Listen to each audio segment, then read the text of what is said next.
So we're taking a closer look at the state of the economy as high inflation impacts everyone's finances. But on the other hand, unemployment remains at historic lows and spending is still pretty strong. Everyone seems to be going on European vacations. So that leads us to sort of the big question. Are we actually in a recession?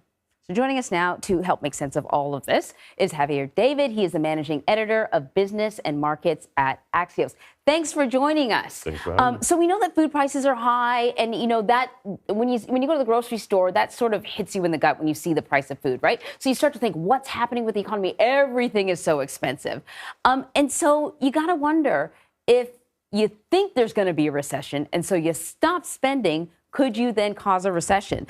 Consumer sentiment pretty low here. It's the lowest point since the 80s.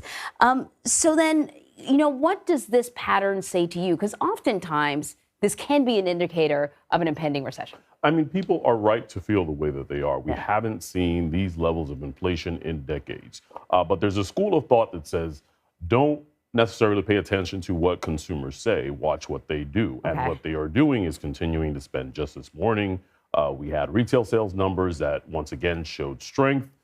People are getting a bit of a tailwind because gas prices are coming down. That frees up a little bit more money for you to spend on other things, the European vacations that you mentioned.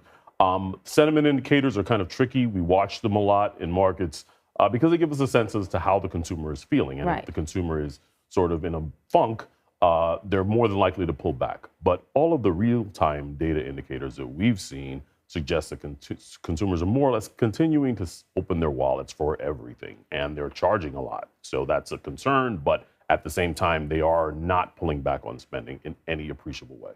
So then the other number I think that really sort of confuses people when we talk about whether or not this is a strong economy or not strong economy is the job participation rate. In fact, we have a number of job openings out there. Just taking a look at it now, in March, we hit the record for the most job openings ever. So if people are concerned about a recession, you think they'd want to get a stable job, but that's not happening. Well, the funny thing is we have not seen a really big mass layoff, something that you would associate with recession. The job market has been incredibly strong, and the technology sector in particular has been retrenching. There have been layoffs there, Apple and certain companies that are associated with, public spending. But the bottom line is you're not seeing a lot of people getting laid off. I think it's maybe 1% of the number of people that are actually employed to date. And the other thing is there's the sort of mystery of the disappearing American worker. The labor participation rate is a reflection of how many people who are able to work that are in the labor force. And there are not a lot of people that we got a graphic for that.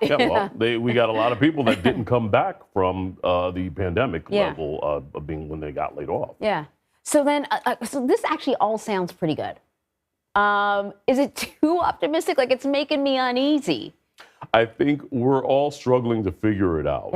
And the pandemic kind of scrambled everything. We had a lot of stimulus, a lot of inflation, and inflation at its core suggests that people want things and they're continuing to spend. So we may or may not be in a recession, but that doesn't necessarily mean that we won't hit a recession sometime later this year.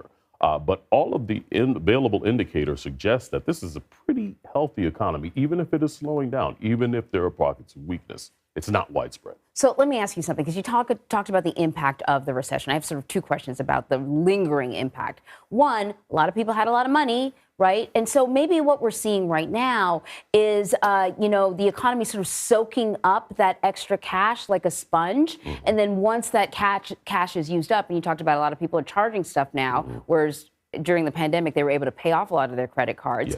Once that cash is soaked up, could we then start to go over a cliff? That may, in fact, be the case, and that's what some economists are preparing for, some companies are preparing for. This is why we've seen the retrenchment in the tech sector, because people are sort of bracing for the fact that at some point all of this is going to come to an end, and this is part and parcel behind why the Federal Reserve is hiking rates, because they want some of this to cool off. And there is a tremendous amount of money that's sloshing around in the system. It's too much money chasing too few goods and too many people that want it. And the other thing I wanted to ask you for, as the pandemic has lifted, there's been a question as to whether or not the workplace environment needs to sort of shift to a new norm. A lot of people are not back in the office Monday to Friday. And, we talked about the Great Resignation, that people simply said, I don't care what you pay me. I don't want to live this kind of lifestyle anymore. Could that also be having an impact on the economy and, the labor participation? Well, it's a good question because a lot of people are still working from home. Some are fearful of COVID. Others just want a better work-life balance. Yeah. And what that means is there are these sort of pockets of demand in places where, if you're people like us, we get the option of working remotely if we can. It's great.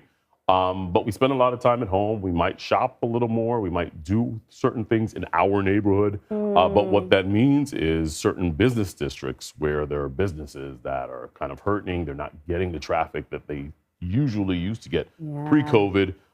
It's harder for them than it is for people who can basically work from wherever. Are all these factors making economists pull their hair out because they're used to certain patterns and there's no patterns here? We've never seen anything like this, and we probably never will again. Who knows? Javier, it's great having you here. Thank you so much. Thank you.